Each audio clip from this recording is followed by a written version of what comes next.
오늘 새벽 우리에게 주신 하나님의 말씀은 사도행전 2장 43절에서 47절 말씀입니다.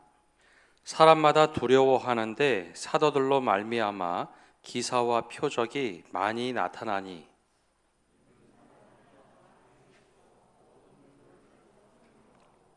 또 재산과 소유를 팔아 각 사람의 필요를 따라 나눠주며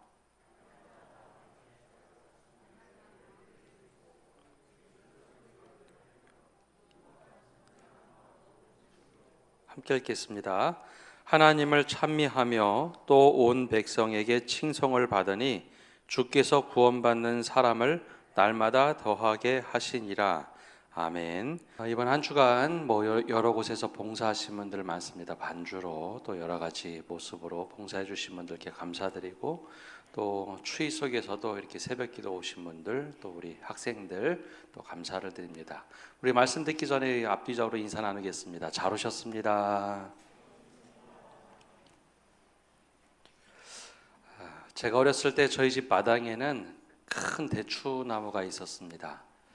이 가을이 되면 저희 아버지와 또 옆집 어른과 대추나무를 흔들어서 대추를 따기 시작을 했습니다.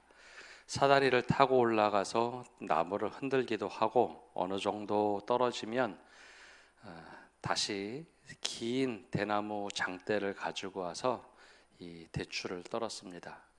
제 기억에 집에 있던 대추나무가 굉장히 컸던 것으로 기억합니다. 그래서 한번 대추나무 흔들면 대추가 우수수 떨어졌기 때문에 대추나무 흔들 때는 잠깐 피해 있어라, 다 피해 있다가 흔들면 땅에 떨어진 대추를 막 줍던 기억이 납니다.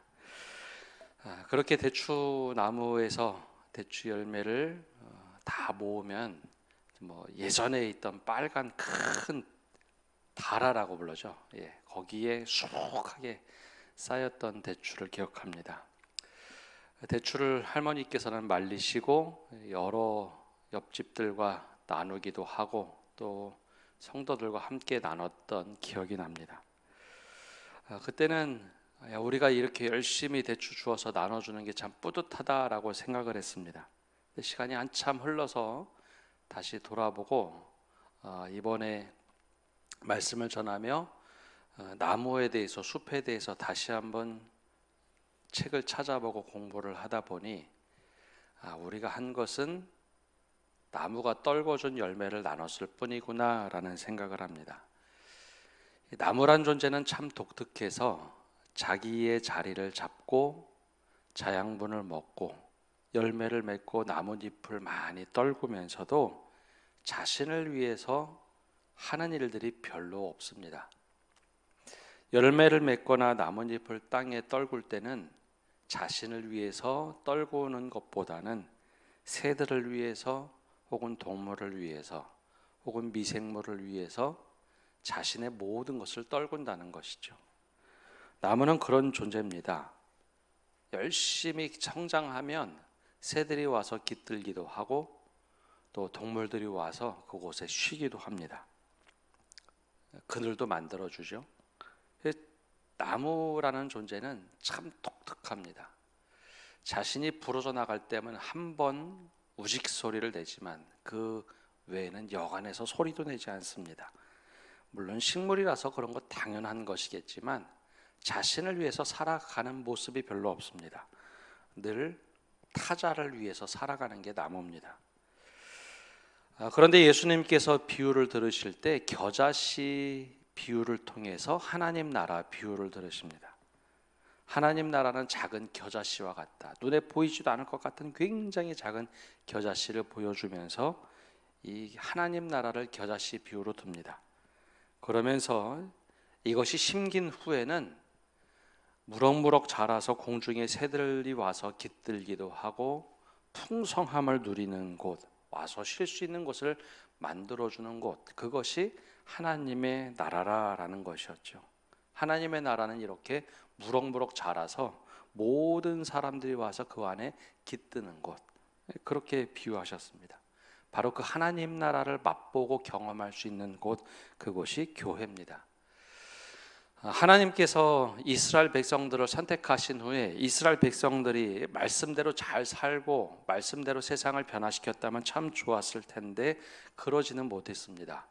그래서 하나님께서 새 이스라엘, 새 예루살렘으로 선택하고 변화시킨 곳이 바로 교회입니다.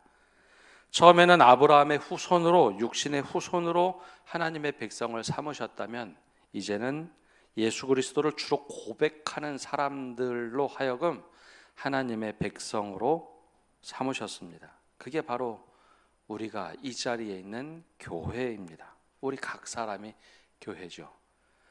그래서 사도행전에는 그 교회가 어떻게 무럭무럭 자랐는지를 너무나 자세히 보여줍니다. 오늘 말씀에 그 이야기가 출발합니다. 교회가 어떻게 시작이 되었는지, 교회는 어떤 모습이었는지.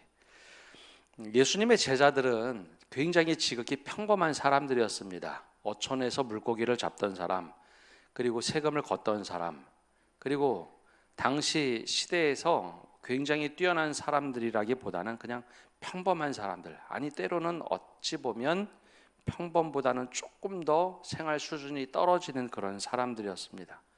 근데 그런 사람들을 예수님이 부르셔서 그 평범한 사람들을 가르치기 시작했습니다. 근데 그때는 잘 몰랐습니다. 예수님과 함께 했던 제자들, 특별히 마가복음을 보면 야, 참 어리석다 할 만큼 야, 너희 가서 이렇게 좀 해봐라. 그러면 그걸 제대로 해내는 제자들이 없었습니다. 말씀대로 따라서 한번 해봐라. 가르쳐주고 명령을 하면 그거 늘 실패했습니다. 제자들이 뭐 이래? 참 부족하다라고 기록된 말씀이 마가복음에 나왔던 제자들의 모습입니다. 믿지 아니했다라는 표현도 정말 많이 나옵니다. 그런데 예수님이 부활 승천하고 나셔서 성령이 그들에게 임하면서 놀라운 일이 벌어지기 시작합니다. 예수님과 함께 할 때는 기적과 표적이 거의 나타나지 않았는데 그들이 성령의 임재를 경험하면서 놀라운 일이 생깁니다. 그 말씀이 오늘 43절에 이렇게 기록되어 있습니다. 우리 43절 말씀 함께 읽겠습니다. 사람마다 두려워하는데 사도들로 말미암아 기사와 표적이 많이 나타나니. 아멘. 바로 앞에 어떤 이야기가 나오느냐? 성령이 그들에게 임재합니다. 막 기도를 하는데 불의 혀 같은 성령이 각 머리 위에 임하기 시작하죠. 제일 먼저 그들이 했던 것은 그 전까지만 해도 두려워서 떨던 제자들이었습니다. 로마 당국이, 아니 유대인들이 자신들을 잡아다가 스승 예수님처럼 십자가에 못 박으면 어떻게 하나? 두려워 떨던 제자들이었습니다. 예수님 부활하신 후에 40일 동안 함께 했지만 여전히 두려워하던 제자들이었습니다. 그런데 성령이 임하자 그들의 삶에 큰 변화가 생겼습니다. 마치 예수님께서 하늘과 땅의 모든 권세를 내게 주셨으니 아버지께서 내게 주신 그 권세를 마치 제자들에게 이양한 것처럼 제자들에게 큰 능력이 나타납니다. 성령이 너희에게 임하면 예루살렘과 온 유대와 사마리아와 땅끝까지 이르러 내 증인이 되리라 말씀하신 그런 일들이 일어납니다. 평범했던 사람들이 제일 먼저 한 것은 방언이었죠. 그런데 지금의 방언과는 사뭇 다릅니다.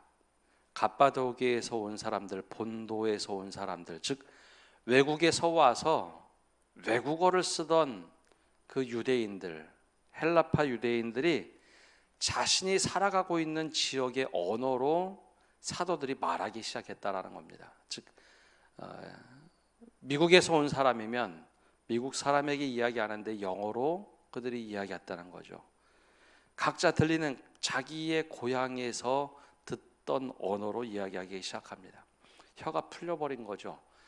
마치 창세기에 나왔던 바벨탑에서 언어가 하나에서 여러 언어로 확 흩어진 것처럼 그렇게 성령이 임하니까 각자의 고향의 언어로 말하기 시작했습니다. 그리고 예수의 부활을 증거하기 시작을 했죠.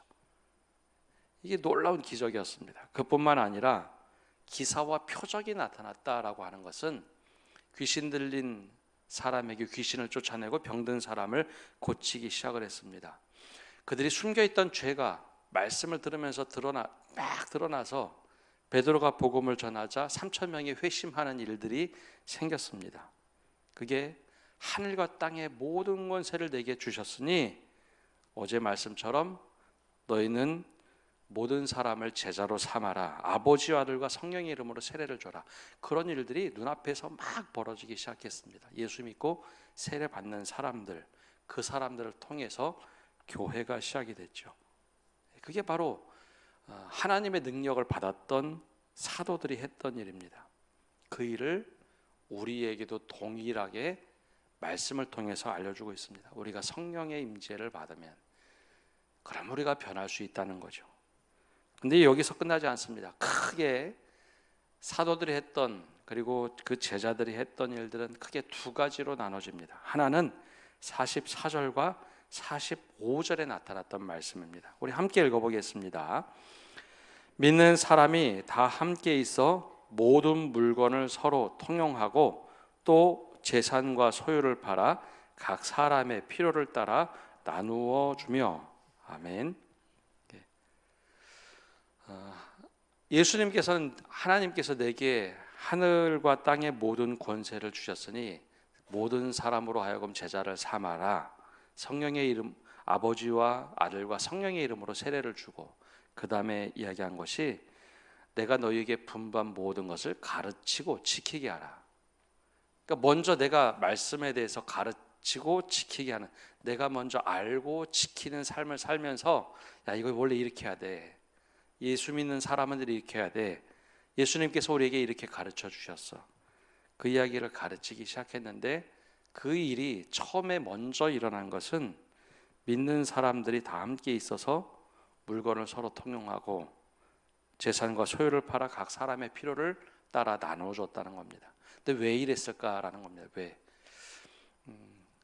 이 당시에 예수님을 믿으려고 했던 사람들, 예수님을 믿었던 사람들은 유월절 절기가 되어서 예루살렘에 모여 절기를 지키러 왔던 유대인들입니다. 예수님의 십자가 사형을 보았고 예수님의 부활의 소식을 들었습니다. 그 사람들이 복음을 듣고 그 자리에서 고꾸러지며 예수를 믿겠다 했던 사람이 3천 명입니다. 예루살렘에 살았던 사람들도 있지만 먼 곳에 성지순례 와서 예배를 드리러 왔던 사람들, 그 사람들이 어디 먹고 살 데가 없으니까 소유를 팔아서 각자 소유를 팔고 재산을 팔고 먹을 것을 통용하고 함께 살았던 것이 초대 교회입니다. 원래 교회가 이러했습니다. 유대인들 스스로 하지 못했던 것을 아주 소수, 겨자씨와 같이 몇 명의 12제자 그리고 120명의 사람들이 그렇게 하기 시작하니까 이 수백 명, 수천 명의 사람들이 함께 누리며 기뻐하며 각자 다 이렇게 생명의 공동체가 됐죠. 교회가 원래 이랬습니다. 제가 어렸을 때 기억하는 교회는 바로 이런 교회였습니다. 한국 교회가 굉장히 급성장을 할 때가 1970년대 말부터 80년대입니다. 아마 그때 신앙생활 하셨던 분들, 우리 학생들은 그런 교회의 모습을 보지 못했을 겁니다. 근데 그때 어떤 일이 있었는가, 어떻게 교회가 성장했는가, 전도도 열심히 했지만 제가 어렸을 때 아마 그때 교회 다니셨던 분들은 하나같이 그런 이야기 들어보셨을 겁니다. 교회 다니면 다르다였습니다. 아, 교회 다녀서 네가 이렇게 착하구나. 교회는 세상과 확실히 달라. 교회는 열심히 그 당시에 섬겼습니다. 가난한 사람들이 있으면 찾아가 도와주었고, 이번 무한 항공기 참사처럼 어려운 일이 있으면 제일 먼저 달려가서 도와주던 곳이 교회였습니다. 적십자도 제대로 활동하지 못했고 당시에는 부녀회도 제대로 구성되지 않았던 시기였습니다. 제가 기억하던 교회도, 저희 모교회도 그랬습니다. 언젠가 말씀드렸지만 교회 인근에 있던 아파트가 무너졌을 때 제일 먼저 교회는 찾아가서 그 집을 잃었던 사람들을 초대해서 기도실에서 먹고 자게 했습니다. 제일 먼저 찾아가서 음식을 그들과 함께 나눴고 늘 교회는 베푸는 곳이었습니다. 저는 그게 어렸을 때 봤지만 너무 이상했습니다. 아니 다들 직장도 있고 일하러 가셔야 될 분들이 이렇게도 되나? 제일 먼저 천막 피고 먹을 것 가서 싸들고 갔던 교회. 교회 인근에 학교들이 있으면 늘 교회는 장학금을 줬습니다. 교회도 어려운데 왜 장학금을 주나? 그게 굉장히 의아했습니다. 교회에서 운영하던 어린이집이 있었는데 그 40년 전에 어린이집을 올 수 없는 아이들 원회로 받아서 교회가 대신 그 아이들의 원비를 지급하고 어린이집에 다니도록 했습니다. 그때는 그게 왜 그런지 몰랐습니다. 제가 사역했던 교회들 중 잘 성장하고 있던 교회들은 하나같이 이웃을 위해서 아낌없이 퍼주는 교회였습니다. 마을에서 공로패 만들어서 교회 주고 굽고 거절하고 그런 모습이 눈에 선합니다. 원래 80년대 그런 열매가 수없이 떨어져서 교회는 그 열매들이 썩으면서 씨앗들이 무럭무럭 자라서 교회가 성장했습니다. 근데 그렇게 인정받기까지 정말 오래 걸렸던 거죠. 60년대, 70년대 교회들은 정말 힘들었습니다. 그런 일을 하면서도 정말 어려워했죠. 그 자양분을 먹고 교회는 무럭무럭 자랐습니다. 그런데 어느 날부터 교회가 성장해야 된다는 성장주의가 강조가 되면서 교회는 성장에 굳이 도움이 되지 않겠다 싶으면 그런 일들 하나둘씩 좀 멈춰갔습니다. 제가 사역했던 교회에서도 어린이집이 별로 도움이 되지 않는 것 같다. 어린이들 정원이 별로 차지 않는 것 같다. 어린이집을 제일 먼저 문 닫았습니다. 교회는 1990년대, 2000년대에 들면서 엄청나게 커졌습니다. 건물 대부분 교회들이 굉장히 크게 졌습니다. 아마 기억하시면 대구도 그럴 겁니다. 80년대 말, 90년대부터 교회가 대형화가 되었습니다. 그리고 어게인 1907 평양의 대부흥운동을 한번 재현해보자 막 교회 전국적으로 교회들이 들썩들썩할 때 제일 안타까운 일들이 제가 사역하면서 있었습니다. 교회에 대한 비난이 너무 커졌죠. 참 아이러니했습니다.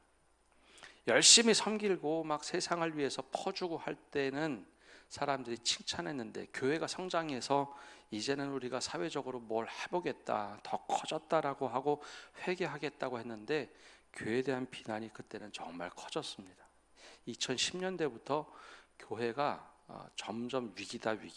그래서 우리 교단의 성장 그래프도 보면 2010년 정도가 됐을 때부터는 성장이 멈추고 하락한다였습니다. 이상하죠? 교회가 성장해야 된다고 이제는 막 외치고 할 때부터 교회가 이상해졌다는 거죠. 그걸 뒤로 돌아보면 교회가 열심히 섬김의 열매, 사랑의 열매를 막 뿌릴 때는 사람들이 그냥 인식 자체가 교회는 다르다였습니다. 교회는 다르다. 그리고 교회는 때로는 도피성 역할도 잘해줬습니다. 제가 기억하던 교회, 어렸을 때 혹은 청년 때 기억하던 교회는 야 저런 사람들 막 손가락질하던 사람의 교회면 받아줬던 교회입니다. 그리고 사회에서 문제를 일으키고 교회로 도피오면 교회가 따뜻하게 맞이해줬습니다. 흔히 80년대 데모하던 청년들이 교회로 뛰어들어오면 그들을 보호해줬습니다. 그리고 사랑으로 열심히 품어줬죠. 그래서 그 이후에 목회자가 된 사람들도 참 많았습니다. 교회는 원래 그랬습니다. 사도행전 교회도 그랬다는 거죠. 동시에 한 일이 있습니다. 46절 말씀입니다. 우리 46절 함께 읽어보겠습니다. 날마다 마음을 같이하여 성전에 모이기를 힘쓰고 집에서 떡을 떼며 기쁨과 순전한 마음으로 음식을 먹고. 아멘. 섬기는 일과 동시한 것은 예배하고 모이는 일이었습니다. 함께 모여서 예배하고 힘쓰며 떡을 떼며 기쁨과 순전한 마음으로 함께 막 도닥였던 교회. 그런데 이상하게도 한국 교회가 대부분 한국 교회라고 지칭하기 넘어서 우리 교회도 마찬가지로 대부분 교회가 46절 말씀으로 축소가 돼 버렸습니다. 열심히 모이는 것, 같이 식사 공동체를 하는 것, 기쁨과 순전한 마음으로 같이 나누는 것, 이거는 너무나 잘했는데 앞에 있던 44절과 45절에 있던 말씀은 점점 교회에서 엔진이 멈추기 시작을 했습니다. 근데 그 결과 초대 교회를 뭐라고 평가하느냐, 이 사도들, 누가가 썼다고 알려진 누가복음과 사도행전, 이 교회의 모습, 초대교회의 모습을 보고 47절을 이렇게 평가를 합니다. 우리 함께 읽어보겠습니다. 하나님을 찬미하며 또 온 백성에게 칭송을 받으니 주께서 구원받는 사람을 날마다 더하게 하시니라. 아멘. 46절을 한마디로 이렇게 요약합니다. 하나님을 찬미했다. 예배하는 공동체, 하나님을 열심히 예배하고 찬미하는 그런 공동체, 그런 모습이 있었고, 바로 앞에 나왔던 44절과 45절 말씀, 그 말씀을 이렇게 요약합니다. 온 백성에게 칭송을 받았다, 칭찬받았다라는 거죠. 저희 둘째가 대구 내려와서 이제 고등학교를 졸업하고 지금 군대를 다녀오고 대학을 이제 복학 예정입니다. 얼마 전에 이제 그런 얘기를 합니다. 아빠에겐 얘기 안 했지만 내가 교회 다닌다고 할 때 학교에서 애들이 얼마나 뭐라고 때로는 막 욕하기도 하더라고. 너무 이상했다고. 교회 다니는 게 뭐가 잘못이라고. 지금은 이제 신앙생활 하는 것, 우리 학생들 여기 와 있지만 정말 어렵습니다. 예전에는 교회 다녀서 그렇구나 하는데 지금은 아직도 교회 다녀? 뭐 교회에 대한 이야기는 부정적인 이야기를 많이 합니다. 이제 우리가 해야 할 것이 있습니다. 아이들 믿음을 지키도록 하는 것도 중요합니다. 근데 오늘 사도행전 말씀처럼 우리가 하나님을 찬미하는 것도 중요합니다. 그것은 교회의 기본적이고 근본적인 일이죠. 근데 또 하나 우리가 회복해야 될 것은 사람들에게 칭찬받는 교회입니다. 사랑의 열매를 뿌리는 것, 섬김의 열매를 뿌리는 것. 근데 이것은 인정받기까지 오래 걸립니다. 한동안 교회들이 다 성장을 위해서 섬기고 봉사했던 일들, 그래서 지금은 교회가 성장하고 싶어서 우리를 섬기는 거지 라고 의도성을 가졌다고 생각을 합니다. 또 우리도 그렇게 했습니다. 그런데 초대 교회를 보면 그러지 않았다는 거죠. 열심히 그냥 섬겼습니다. 그랬더니 사람들에게 칭송받는 교회, 그리고 하나님께 찬미하는 교회. 그러자 주님께서는 날마다 구원받는 사람을 더하게 하시더라라는 겁니다. 이 섬기는 일은요, 당장의 효과가 나타나지 않습니다. 오래 걸립니다. 왜냐하면 열매가 떨어져서 그 열매의 껍질이 땅에 썩어지고 뿌리를 내리기까지 오래 걸리기 때문입니다. 그리고 그 열매가 자라기까지는 우리 다음 세대가, 지금 우리가 열심히 섬기고 봉사하고 돌볼 때 그 열매의 축복은 다음 세대가 거두게 돼 있습니다. 우리도 그랬습니다. 60년대 70년대 그렇게 어려울 때 또 80년대까지 열심히 섬기고 뭐 세상을 도왔더니 교회 다니면 참 다르구나. 그 열매를 90년대 우리가 얻지 않았습니까? 이제 지금 열심히 우리가 섬기고 뿌리면 교회는 원래 이런 곳이었지, 그 인식이 바뀌고 사람들에게 칭찬받는 교회가 되기까지는 오랜 시간이 걸립니다. 그리고 그 열매는 아마 여기 있는 우리가 맛볼 수도 있겠지만 지금 이 자리에 앉은 우리 학생들, 다음 세대가 교회는 원래 그런 곳이었어. 맞아, 우리 원래 그렇게 교회를 배웠어. 그렇게 열매를 얻어갈 겁니다. 그래서 우리가 이 두 가지의 모습을 다 가지고 있을 때 우리 다음 세대가 교회는 원래 그런 곳이었어. 맞아. 그래서 사람들에게 칭찬받고 하나님을 찬미하며 날마다 구원받는 사람을 더하게 하시는 축복이 회복될 것입니다. 우리가 이 열매를 맺는 것뿐만 아니라 열매를 함께 나누는 것, 나무처럼 그냥 우리를 위해서 쓰는 게 아니라 같이 하나님 나라를 이루어갈 때, 그때 비로소 이 교회가 90주년을 넘어서 100주년을 맞이할 때쯤 정말 무럭무럭 성장하는 교회가 되지 않을까 생각을 합니다. 이 은혜가 우리 모두에게 있기를 간절히 축복합니다. 축도하고 우리 학생들 기도하겠습니다. 오늘 축도하겠습니다. 하나님, 오늘 이렇게 모인 모든 성도들을 축복하며 기도합니다.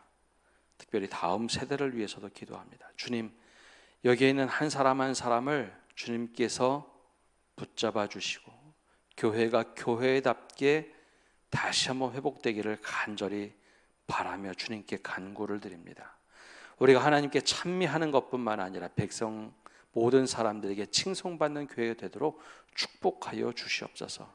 주님, 우리 교회가 이 지역으로부터 사랑의 열매와 섬김의 열매와 수고의 열매를 열심히 뿌려서 그 열매가 썩어지고 뿌리 내릴 수 있도록 은혜 내려주시고 모든 사람들에게 칭송을 받아서 날마다 구원받는 사람들이 더하도록 축복하여 주시옵소서. 특별히 다음 세대가 그 토양에서 자라면서 맞아, 교회는 이런 것이야. 누구든지 와서 은혜 받고 사랑받고 축복된 공동체라는 것을 경험하고 깨닫게 하여 주시옵소서. 그 은혜가 충만하게 넘쳐서 우리 아이들이 자라났을 때 더 풍성한 교회, 더 은혜가 넘치는 교회, 그리고 날마다 구원받는 사람이 더하는 교회 되도록 축복하여 주시옵소서. 이제는 예수 그리스도의 은혜와 아버지 하나님의 크신 사랑과 성령님의 교통하심과 위로하심이 오늘 기도에 참여하는 모든 성도들과 온라인으로 참여하는 믿음의 권속들과 그리고 다음 세대, 그리고 지금 혼란 속에 있는 이 땅 위에 이제로부터 영원까지 함께 하시기를 간절히 축원하옵나이다. 아멘.